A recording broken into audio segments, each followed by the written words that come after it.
Alright guys, it's Stephen here and Paul on BlueMoonRisingTV. It's been another disappointing weekend, and the question of this video, are City fans fed up with Pep Guardiola? No, they're not, Stephen. No, they're not. We've had basically a little bit of, not say criticism, but we've had a lot of negativity from a video we put up yesterday, which we'll play shortly. Len, a City fan has been there probably a lot longer than we've been, if we're totally honest. He's an old City fan, but he was quite critical of Pep Guardiola. In general, he isn't a fan of him. We put that fan kind of up because we thought it was interesting. We thought, here's a person who's doing something, who has a different opinion to us at the very least, and that's fine. He's entitled to his opinion. But we've got a lot of people saying we shouldn't put this kind of negativity up on our channel, that we shouldn't be putting opinions that strong, that negative up at the moment, given how we're not in a good run of form, given the fact that it's negative and could create a bad environment, so to speak. But we don't agree with that necessarily, do we?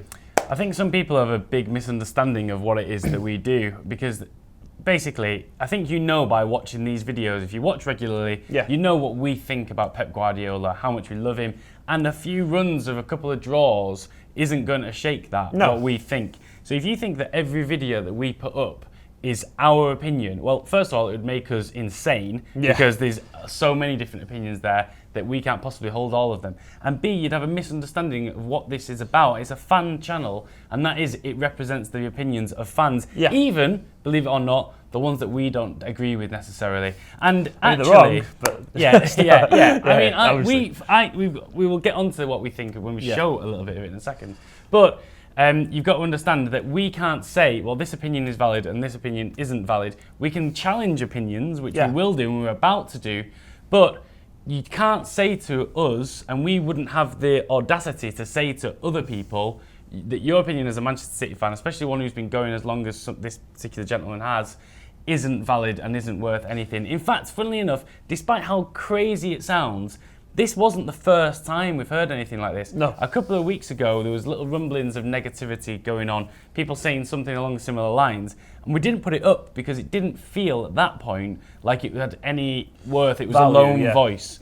But now there's been a run of 5 games without a win, and you're starting to see negativity in the general fan base. Maybe not as extreme as his opinion, but it is there now. It's there to be discussed, basically, and I do agree with the idea that he gets a voice. You know, I don't want to be. We don't basically. If you want like filtered, sanitized, happy content, go and watch City's channel. You know, they'll do the positive stuff. Rightly so, they're a club, but we're not that. We're fans. We're fans like you. We get pissed off like you do. We get happy like you do. And it just so happens this bloke got really pissed off, and he was very angry at Guardiola. I don't agree personally, but he's genuinely entitled to his opinion, and I don't want to be personally part of something. You don't either, where we're saying don't put that on because it's not what we agree with. Don't let him say that. Don't let him say this. Tell him he's wrong, because even though we may think it, he's entitled to his opinion, and that's what healthy debate is about. We're not trying to encourage we're not putting a person on the channel just to get views or to be big and dramatic. We're putting him on because we thought it was interesting. We don't agree with it, but it basically, when we recorded it yesterday, we thought, wow, you know, we were like a little bit shocked because we'd not heard anything that strong. So we thought we'd put it up because that is his opinion, and we want to show the honest opinions from people like him. And do you know what? In there are 1 or 2 people who kind of agree on some level, maybe not 100% with him, but it's there to be discussed. Like you said, the comment section is there. Anyway, I just think we needed to get that out of the way so you understand where we're coming from, why we decided to do it, and hopefully now you'll agree with us, and you'll see that even if we don't agree with it, it's there to be put out. Okay? I'm going to play it. Guardiola, we're not winning again. Well, I didn't want him in the first place, and I don't want him in the second place. If he doesn't want to change his attitude and his philosophy, and he said he'll go back home, let him go back home. When are we going to win again? Why aren't we winning? What is it that's going wrong? Because we're not playing direct football. Do you want to see Guardiola play the long ball, to play direct football? I want him to play quick, fast football like we've played in the past. I think it's quite obvious that Alex is a little bit speechless. I mean, that shows you that Alex was like, what? He wasn't expecting to hear something like that. Like, no, look, I don't agree with him. I think, in my opinion, he's talking a lot of nonsense. But that's my personal opinion, you know? He's entitled to it. He probably thinks I'm talking nonsense. He probably thinks, who's this young, bearded hipster fool who's talking a lot of rubbish? Yeah, and that's what you're...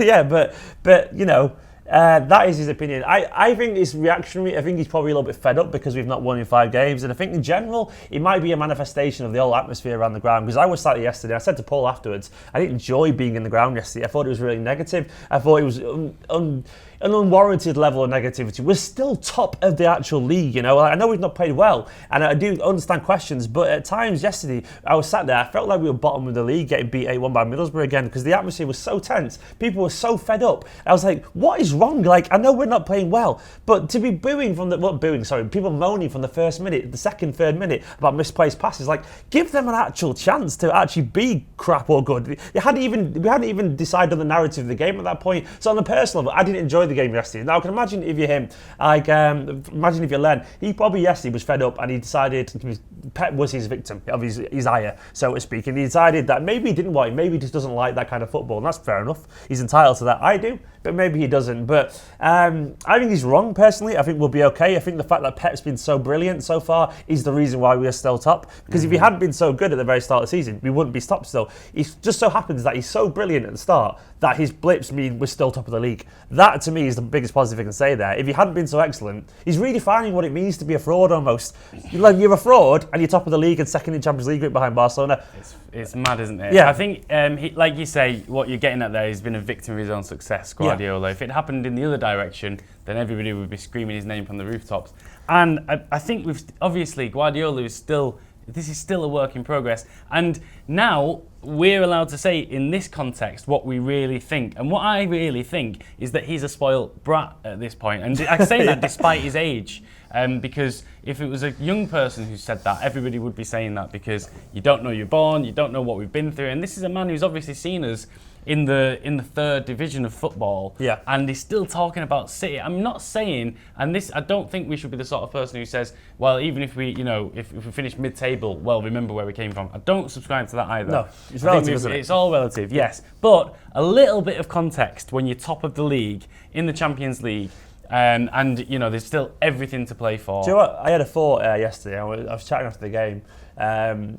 If we'd we've won 10, then we'd not won 5. If those 5 winless ones had been mixed in within the 10, I guarantee you people wouldn't be anywhere near as depressed as they were now. It's weird. It's because it's come in a streak. If we'd had a couple of draws in the middle of that run, then the odd loss, and we basically played 10, played 15, won 10, drawn 3, lost 2. If they hadn't come together in the group and it'd been blended in together, I guarantee you people would be a lot happier because they would have seen the bigger picture. But it's because it's come as a streak, which obviously it makes it more worse in general. But if you looked at it at the start of the season, someone said 15 games in, you'd be top of the league, you'd be behind Barcelona second in the Champions League group, you'd be like, all right, I'll take that. And you'd think Pep's more than take it. You think it's a work in progress. Anyone in the league, this is a line from Walter Smith, which I'm going to rehash here, but anybody in England would swap places with us right now. That's a fact. Because we're literally top. We're top of the league, we're in the Champions League, we're playing some of the best football, and I think it's just a matter of getting through this and coming out the other side. Pep apparently spoke to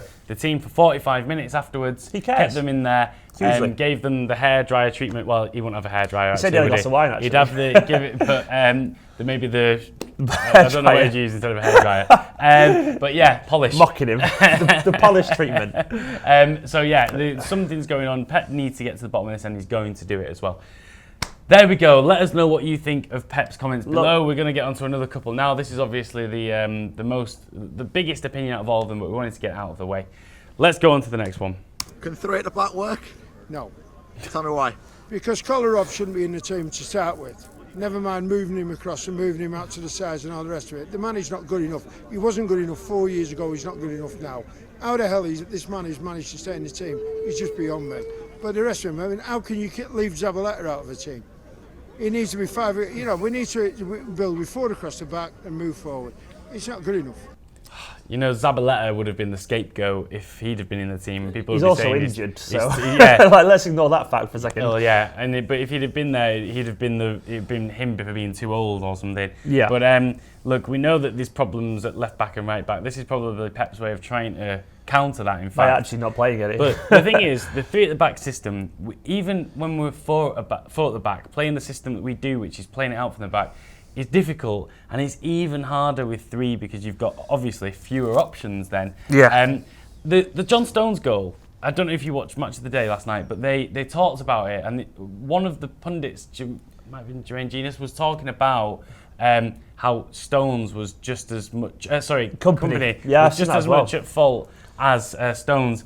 Now, if you're playing 3 at the back, you've got to realise that at the back you've got fewer options. Yeah. So you need everybody else to be open in the right position. In the right position and available for a pass. Company was available for the pass where he was and where Stones passed it to. But then for some wild reason, he darted forward. It's an odd decision, that, wasn't it? It was out of nothing. And it's probably what he's used to and what he's always played with at City, which is get tight to your man. But this time we need to, this is a new system of playing and we want to be as expansive as possible. And he moved forward. So then Stones only had, he's only got 2 or 3 options to pass to. And one of them's made himself, and the easiest one has ruled himself out. So it wasn't just Stones. And it's a new system that they're going to have to get used to. Company in this system, it's the first time he's properly played it. I said to you at the fan cam afterwards that the first time they've ever played together, genuinely, as a back three like that, it's the first time it's going to happen. When you get the first of any situation, given how good any players are, there will be teething problems always. Yeah. And the thing is, there's a user on Twitter called Damo, BlueMoon Damo on Twitter. He's passionate City fan, and he was talking last night on Twitter with another guy, and I was reading the conversation about how Pep wants his players systems to be like a neural web kind of thing, and everything should be in the right place. And if any of those links are broken at any time, the whole system falls apart. And he was adamant, and I probably agree with him. I've also said that as well. Yeah, like, Damo, we both nailed it. Yeah. He was adamant that company was in the wrong entirely. Company moved out of position. I still don't fully agree that players should be playing blind passes without looking. I think caution always is a big part of football. I agree. But I don't think Stones is 100% comfortable. At one point, Stones looks back, sees company there, looks away, and then decides to go back to company. Yeah. And he hasn't realised in that split second. And it is a little bit of his own fault that company's moved. Either way, the whole point of there is that the system,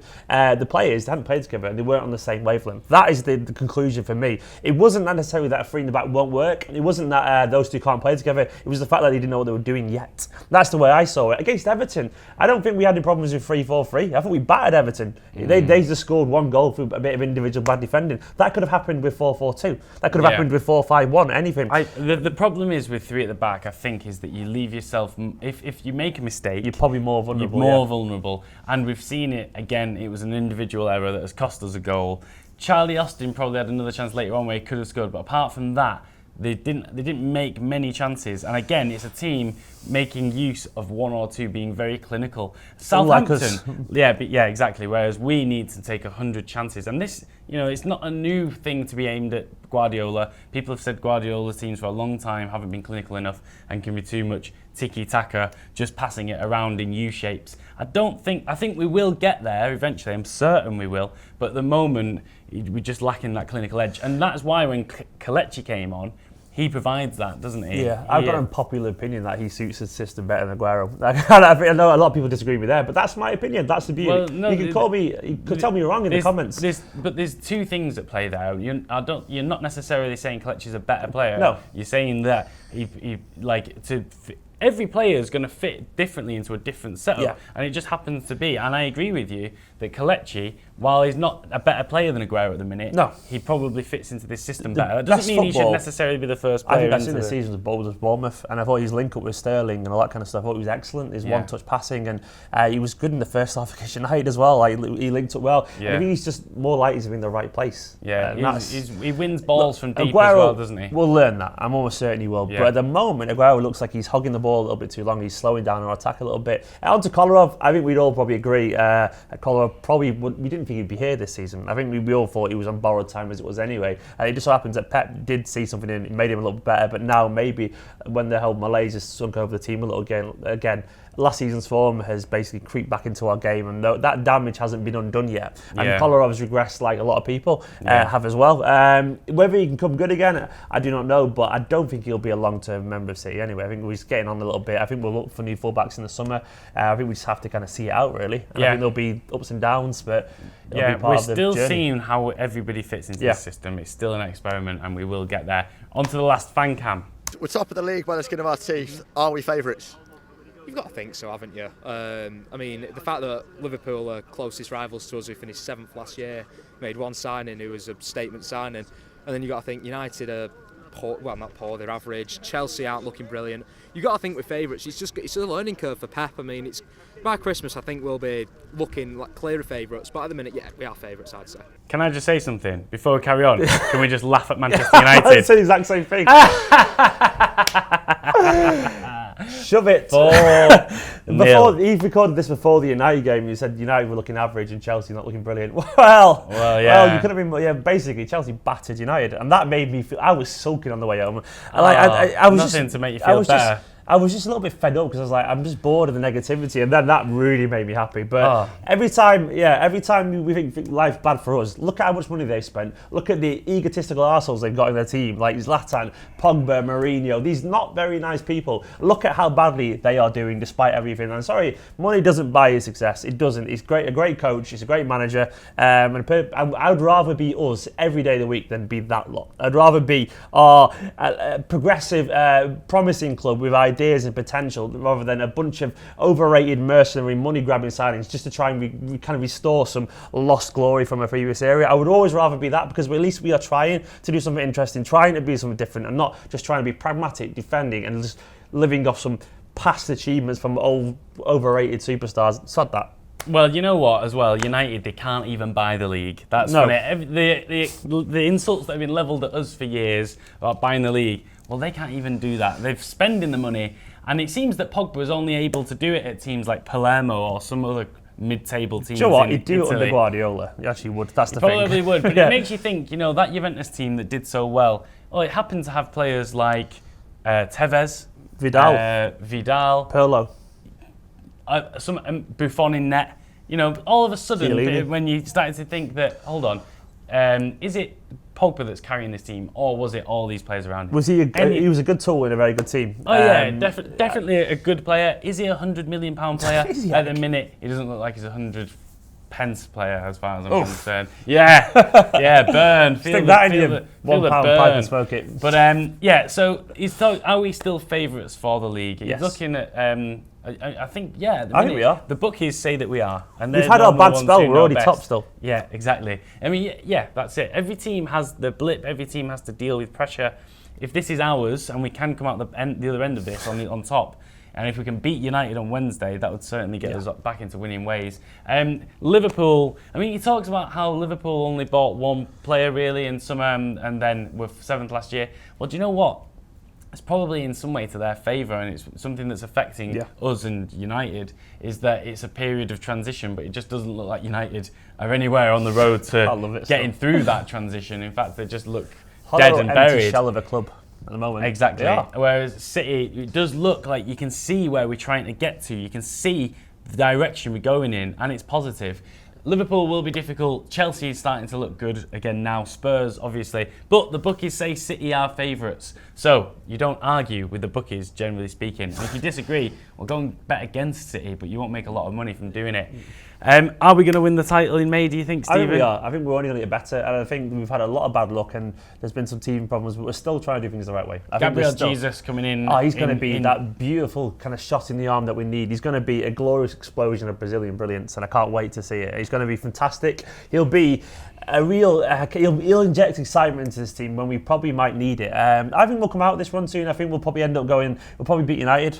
Even if we don't, we'll win the game after that, in my opinion. And then we'll probably go on a 3 or 4 game winning streak, and everyone will forget it's ever happened and go, oh, it's almost like he's not, he's human. The little niggles will be ironed out. We won't be having Stones playing no-look passes when he's in a part of a 3-man in defence to nobody. These are silly mistakes that will go eventually, human. And they'll go on the training field, and they're human. And they'll probably happen again in 5 months' time, but then that'll happen. But there's a great fact, actually. I can't remember the one on Twitter pointed out, but brilliantly, the last time Guardiola lost 5 games in a row, sorry, he didn't win for 5 games in a row, it was in his, he won the treble with Barcelona, and it was, he'd drawn, lost, exactly what we've done. And during that 5-game spell, he also played Claude Puel and Pochettino. He's played for City, so there's a really weird symmetry thing going on there. Yeah. Like, it's almost scarily identical. So I'm just saying, I'm still bagging City definitely to get some silverware this season. It's going to happen. And by next season, can you imagine how strong we'll be? When it'll be his team next year as well. It'll be great. Right, guys, keep being positive. Keep realising that we are an amazing work in progress. Don't give Len too much of a hard time. Don't give him too much of a hard time. Don't hate on Len. Disagree, but don't hate. Yeah, exactly. That's what we're here for. We're all here for different opinions, and we'll all come out of this out the other end. Anyway, guys, subscribe to Blue Moon Rising TV. Drop a like on the video. We're going to stuff United on Wednesday, so just revel in that. Come back tomorrow for our preview. We'll see you in a bit.